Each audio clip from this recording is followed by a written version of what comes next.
Hi hello friends, అందరూ ఎలా ఉన్నారు? నేనైతే చాలా బాగున్నానండి. మీరు కూడా బాగున్నారని బాగుండాలని మనస్ఫూర్తిగా అయితే కోరుకుంటున్నాను. ఈరోజు వచ్చేసేసి మనం పాల మీద తీసిన పచ్చి మీగడతో మనం వెన్నలా తయారు చేసుకోవాలి, వెన్న నుంచి నెయ్యి ఎలా తయారు చేసుకోవాలనేది కొంచెం ఈజీ టిప్స్ ఉపయోగించి నేనైతే కనుక ఈరోజు చూపించబోతున్నాను. ఈ వీడియో కూడా మీకు బాగా నచ్చుతుంది. సో చివరి వరకు అయితే వీడియో చూడండి. మీ వీడియోలో ఎంతో కొంత మీకు నచ్చితే కనుక మన వీడియోని లైక్ చేయండి, మీ ఫ్రెండ్స్తో రిలేటివ్స్తో షేర్ చేసుకోండి. ఇంకెందుకు ఆలస్యం, ఈజీ టిప్స్తో వెన్నని అలాగే నెయ్యిని ఎలా ప్రిపేర్ చేసుకోవాలో ఈ వీడియోలో చూసేద్దాము రండి. చూడండి, మనం ఇంట్లో రోజు కూడా పాలు కాచుకుంటూ ఉంటాం కదా. పాలని ఒకసారి కాచిన తర్వాత పక్కన పెట్టేయాలండి. పక్కన పెట్టిన తర్వాత కొంచెం గోరువెచ్చగా అయిన తర్వాత మళ్ళీ ఇంకొక కాపు కాసి వాటిని పూర్తిగా చల్లారి పెట్టుకోవాలన్నమాట. చల్లారి పెట్టుకున్న తర్వాత ఈ విధంగా పాల మీద మేగడ అనేది చక్కగా అట్టలాగా కడుతుందనమాట. చక్కగా పచ్చగా అలా కట్టిన పాలని కదపకుండా తీసుకెళ్ళి మనం ఫ్రిడ్జ్లో పెట్టుకుంటే ఇంకా ఎక్కువ మేగడ అనేది ఫామ్ అవుతుందన్నమాట. ఆ విధంగా ఫామ్ అయినటువంటి మేగడని నెక్స్ట్ డే మనం చక్కగా ఈ విధంగా వేరే కంటైనర్లోకి అయితే కనుక రోజు తీసుకొని పక్కన పెట్టుకుంటే సుమారుగా ఒక వారం రోజులు 10 రోజులకి ఒకసారి అయితే కనుక ఇవన్నీ చక్కగా తీసుకోవచ్చు అనమాట. నేను ఈ విధంగా అయితే కనుక నాది సుమారుగా వచ్చేసేసి 10 రోజులు పక్కన పెట్టినటువంటి పాల మీగడండి. రోజు పాలు కాచుకొని ఆ పైన మీగడ ఉంటుంది కదా, ఆ మీగడన్నిటిని జాగ్రత్తగా తీసి ఈ విధంగా నేనైతే కనుక స్టోర్ చేసుకున్నాను అనమాట. ఇప్పుడు ఈ స్టోర్ చేసినటువంటి దీనిని ఎక్కువగా డీప్ ఫ్రిడ్జ్లో మాత్రమే మనం స్టోర్ చేసుకోవాలి. ముఖ్యంగా మనం పాటించాల్సిన మెయిన్ టిప్ అనమాట. ఇది వచ్చేసి మనం స్టోర్ చేసుకునేటప్పుడు ఖచ్చితంగా డీప్ ఫ్రీజర్లో మాత్రమే యూజ్ చేయండి. ఎందుకంటే డీప్ ఫ్రీజర్లో ఉండడం వల్ల ఈ మీగడ అనేది త్వరగా పాడైపోదన్నమాట. సో మనం డీప్ ఫ్రీజర్లోనే దీన్ని పెట్టుకొని మనం యూజ్ చేసుకోవాలన్నమాట. ఈ విధంగా మనం చేసుకోవడానికి ఒక హాఫ్ డే ముందైతే కనుక ఈ మేగడని అయితే కనుక పక్కన పెట్టేసుకోండి. ఒక 1 to 3 hours అయితే కనుక బయట ఉండాలన్నమాట. ఎందుకంటే పాల మీగడ అనేది గడ్డ కట్టిపోయి ఉంటుంది కదా, అది బయటికి వచ్చిన తర్వాత పక్కన పెట్టుకుంటే ఈ విధంగా చక్కగా చూడండి మన మీగడ ఎలా ఉంటుంది, ఆ విధంగా అయితే కనుక ఉంటుందన్నమాట. ఇట్లా మెత్తగా మారిపోయిన తర్వాత దీన్ని మిక్సీ చేసుకొని దీని నుంచి వెన్నను ప్రిపేర్ చేసి వెన్న నుంచి మనం నెయ్యిని అయితే కనుక ప్రిపేర్ చేస్తామన్నమాట. సో ఆ ప్రాసెస్ అనేది ఇప్పుడు నేను చూపిస్తాను చూడండి. చూడండి, ఇలా ఉన్నటువంటి మీగడని మనం ఈ మిక్సీ జార్, పెద్ద జార్ ఉంటుంది కదా, ఈ పెద్ద జార్లోకి అయితే కనుక షిఫ్ట్ చేసుకోవాలన్నమాట. షిఫ్ట్ చేసుకొని దీన్ని ఎక్కువసేపు కాదు, చక్కగా ఒక 1 minute నుంచి 2 minutes వరకు అయితే కనుక మిక్సీ ద్వారా అయితే కనుక గ్రైండ్ చేసుకోండి. గ్రైండ్ చేసుకున్నప్పుడే మీకు మనకి వెన్నపూస అనేది ఫామ్ అయిపోతూ ఉంటుందన్నమాట. సో ఈ వెన్నపూసను అనేది ఈజీగా ఎలా ఫామ్ చేయాలి, చక్కగా మంచి గడ్డ వెన్నపూసలాగా ఎలా చేయాలో ఇప్పుడు చూపిస్తాను చూడండి. మనం మిక్సీ జార్లోకి తీసుకున్న తర్వాత మిక్సీ చేసుకునే ముందే కొంచెం ఒక చిన్న గ్లాసు కూలింగ్ వాటర్ని అయితే కనుక యాడ్ చేసుకోండి. కూలింగ్ వాటర్ని యాడ్ చేయడం వల్ల లేదా ఐస్ క్యూబ్స్ కూడా మీరు వాడచ్చు అనమాట. ఈ ఐస్ క్యూబ్స్ యూజ్ చేయడం వల్ల మీగడ నుంచి వెన్న అనేది సెపరేట్ అవుతుందన్నమాట. చాలా ఎక్కువ క్వాంటిటీలో అయితే కనుక మన వెన్నని కలెక్ట్ చేయడానికి అయితే కనుక ఈ కూలింగ్ వాటర్ అనేది ఉపయోగపడుతుంది. సో దీన్ని అయితే కనుక ముందు గ్రైండ్ చేసుకుందాం. వరేవా, చూసారా, మనం మిక్సీ వేసుకోవడమే ఆలస్యం, వెన్న అనేది ఎలా వచ్చేసిందో చూసారా. మనము దీంట్లో యాడ్ చేసుకున్న బెస్ట్ టిప్ ఏంటి తెలుసా, మనం కూలింగ్ వాటర్ యాడ్ చేసుకోవడం వల్లే ఈ విధంగా చక్కగా వెన్న అనేది చూసారా ఎంత చక్కగా సెపరేట్ అయిపోయిందో. మిగిలిన మీగడ ఉంది కదా, ఆ మీగడని కూడా ఇదే విధంగా సేమ్ టిప్స్ యూస్ చేసి చక్కగా ఇదే కనుక గ్రైండ్ చేసుకోవాలి. నేను మిక్సీలో తీసిన వెన్న ఉంది కదండి, ఆ వెన్నని చక్కగా ఇది కొంచెం చూడండి ముద్దలాగా అయితే కనుక ప్రిపేర్ చేస్తున్నాను. చూసారా, ఇలా చక్కగా బాల్స్ లాగా చేసుకోండి.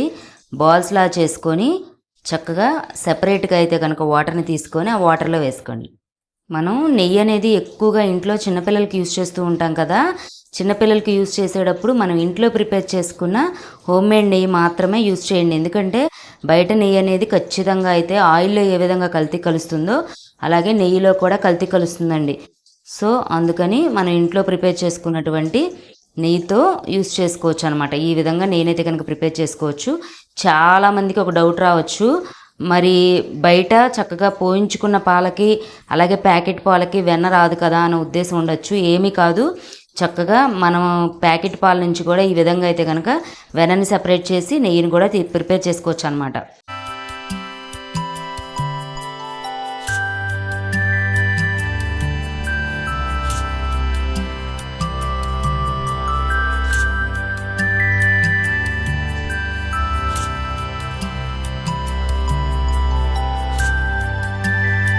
మనం ఇలా నెయ్యి చేస్తున్నప్పుడు ఇన్ కేసు మీకు ఏమైనా మిక్సీలో కొంచెం గడ్డ కట్టడం అనేది వెన్న అనేది ఏమన్నా తక్కువని అనిపిస్తే కనుక చక్కగా ఇదిగో చూడండి ఈ విధంగా ఒక గిన్నెలోకి అయితే కనుక మనం మిక్స్ చేసుకున్న ఈ పాలమేకడ మజ్జిగనైతే కనుక తీసుకొని దాంట్లో చక్కగా ఈ చల్లకంతో తిప్పుతూ ఉంటే మనం మిగిలిన ఏదైతే వెన్న అయితే ఉన్నదో అది కూడా సెపరేట్ అవుతుందండి. ఇప్పుడు చూడండి,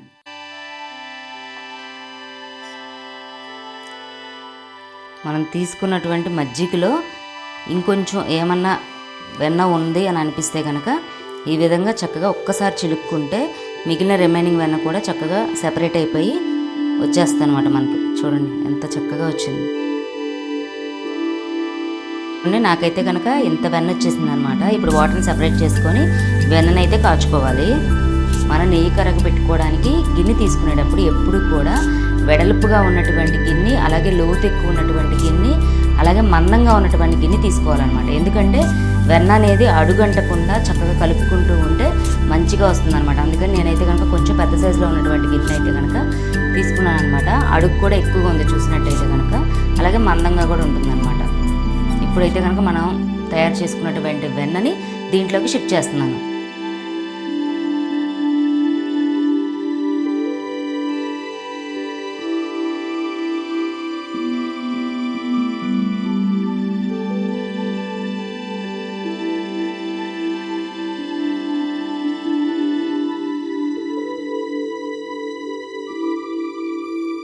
వెన్న అడుగంటకుండా ఇలా కలుపుకుంటూ ఉండాలండి. వెన్న మొత్తం కరిగిపోయి చక్కగా మనం కలుపుకుంటూ ఉంటే ఈ విధంగా బ్రౌనిష్ కలర్లోకి అయితే కనుక మారుతుందనమాట.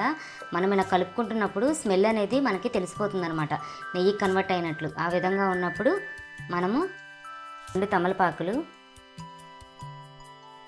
అట్లాగే కాసిన మెంతులు, అట్లాగే 1/2 కప్పు చక్కగా కరివేపాకు వేసుకోండి. చూడండి చక్కగా ఈ విధంగా అయితే కనుక నెయ్యి అనేది తయారైందనమాట. దీన్ని ఇప్పుడు మనం గిన్నెలోకి అయితే కనుక షిఫ్ట్ చేసేసుకోవడం.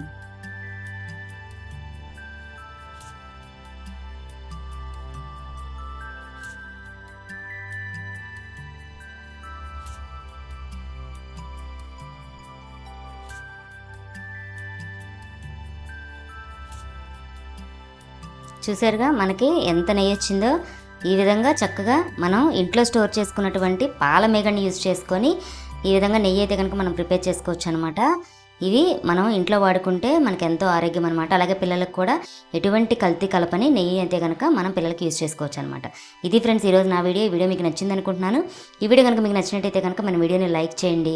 ఈ వీడియో ద్వారా మీకు ఎంతో కొంత ఇన్ఫర్మేషన్ అందింది అనుకుంటే కనుక కామెంట్ చేయండి. అలాగే మీ ఫ్రెండ్స్తో రిలేటివ్స్తో ఈ వీడియోని షేర్ చేయండి. మరొక యూస్ఫుల్ వీడియోతో మరొక యూస్ఫుల్ కంటెంట్తో మీ ముందు ఉంటాను. Keep watching smart Priya with ma'am.